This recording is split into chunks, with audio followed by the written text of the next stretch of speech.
خداوند کی زندگی بخش کلام کی طرف چلیں گے.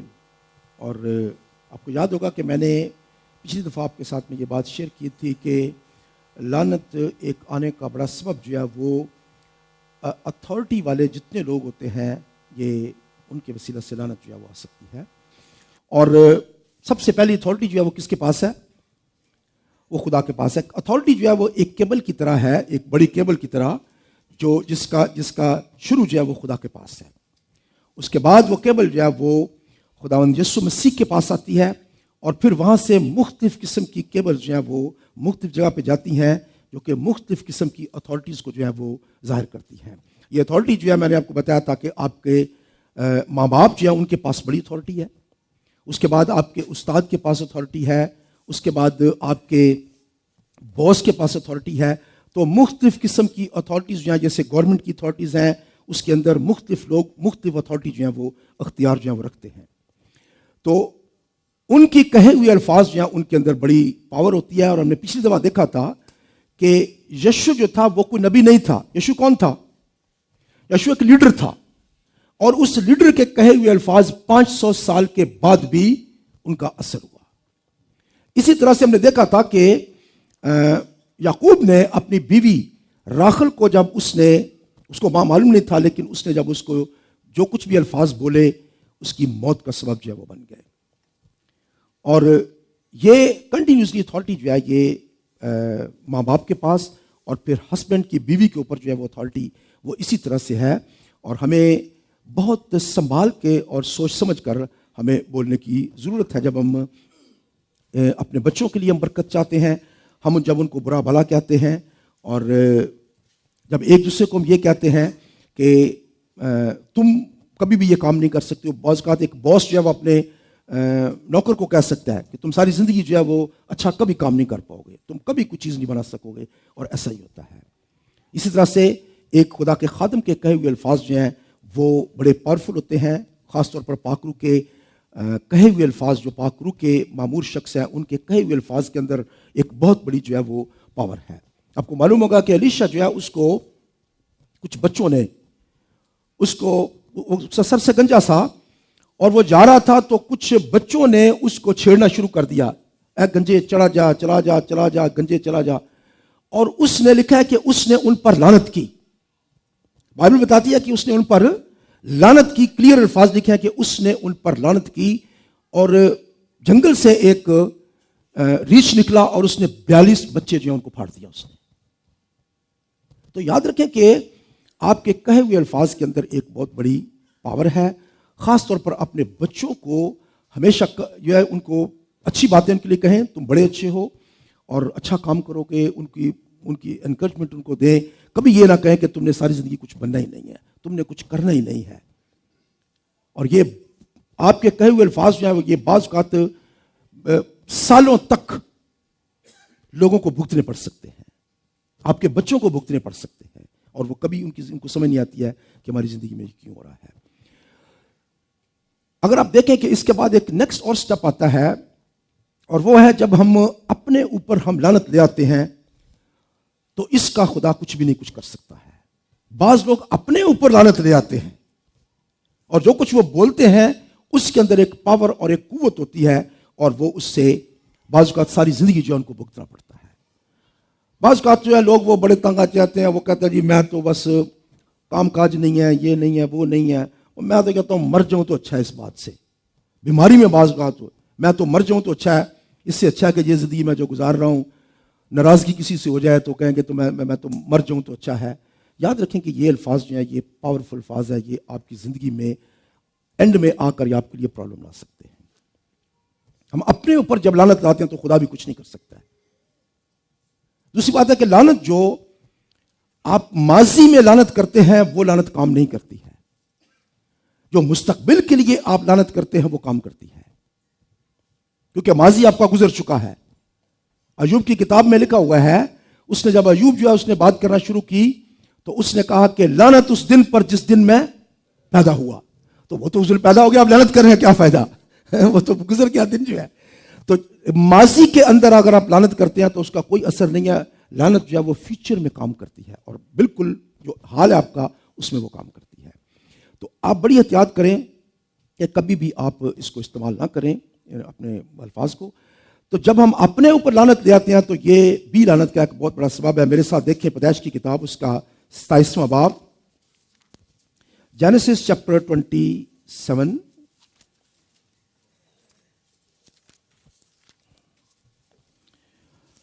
اور اس کی جی پڑھیں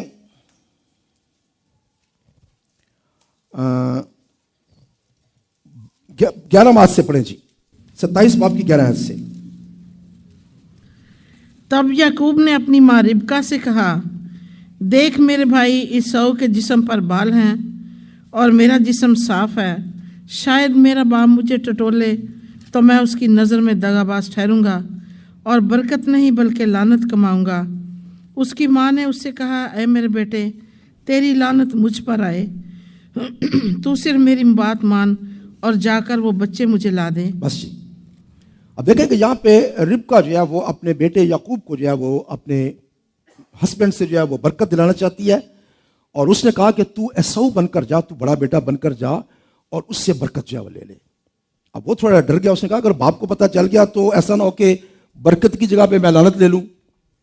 تو ربکا نے کیا کہا، تیری لعنت مجھ پر ہو. اس نے یہ لعنت جو ہے کیا ہے، اپنے اوپر اس نے لے لی ہے. اور آپ کو معلوم ہوا کیا ہوا، اس کی یہ لعنت کا سبب یہ ہوا کہ اگلے 20 سال کے لیے یعقوب جو ہے وہ اس سے علیحدہ ہو گیا. 20 سال تک وہ یعقوب کو دیکھ نہیں سکیا کہ وہ کہاں چلا گیا. آپ کے کہے ہوئے الفاظ جو ہیں ان کے اندر ایک پاور ہے. اور یہی نہیں بلکہ اس کے بعد جو ہے وہ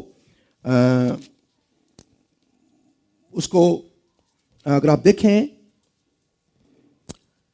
27 باب کی 46 ورس میں لکھا ہے، اور ربکا نے اسحاق سے کہا، میں ہتی لڑکیوں کے سبب سے اپنی زندگی سے تنگ ہوں.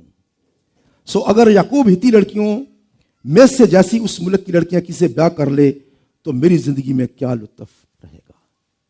اب اس کو کیا ہے، اس کی زندگی سے سارا لطف جو ہے وہ چلا گیا ہے. زندگی کی جو بلیسنگ ہے، جو انجوائے ہے اس کا، وہ سب کا سب ختم ہو چکا ہے. کہتی میں اپنی زندگی سے تنگ آ چکی ہوں. اس کا ریزن اس نے لعنت جو ہے وہ اپنے اوپر اس نے لے لی. تو جب ہم لعنت اپنے اوپر لے لیتے ہیں تو پھر خدا بھی کچھ نہیں کر سکتا ہے. اس کے بعد دوسرا ایک واقعہ دیکھیں میرے ساتھ میں، متی رسول کی معرفت لکھی گئی انجیل، اور اس کے بعد اس کی دیکھیں اس کا 27واں باب اور اس کی پڑھیں جی 24 آیت سے 24 اور 25 آیت پڑھ لیں جی. جب پلاطس نے دیکھا کہ کچھ بن نہیں پڑتا بلکہ الٹا بلوا ہوتا جاتا ہے تو پانی لے کر لوگوں کے روبرو اپنے ہاتھ دھوئے اور کہا، میں اس راست باز کے خون سے بری ہوں، تم جانو. سب لوگوں نے جواب میں کہا، اس کا خون ہماری اولاد کی گردن پر. بس جی، بنی اسرائیل قوم نے خدا یسوع مسیح کو جب مصلوب کیا تو پلاطس نے ان سے کہا کہ بھئی میں اپنے ہاتھ دھوتا ہوں، میں اس سے بری ہوں.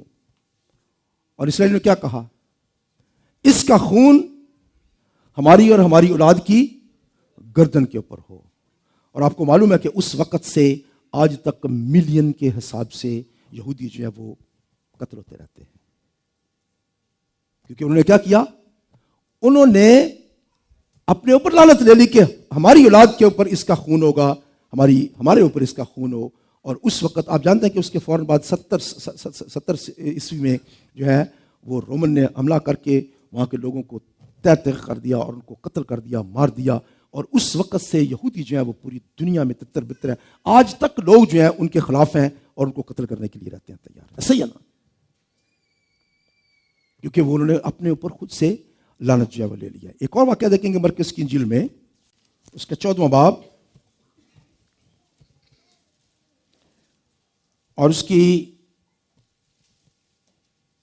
70 آیت سے پڑھیں گے جی.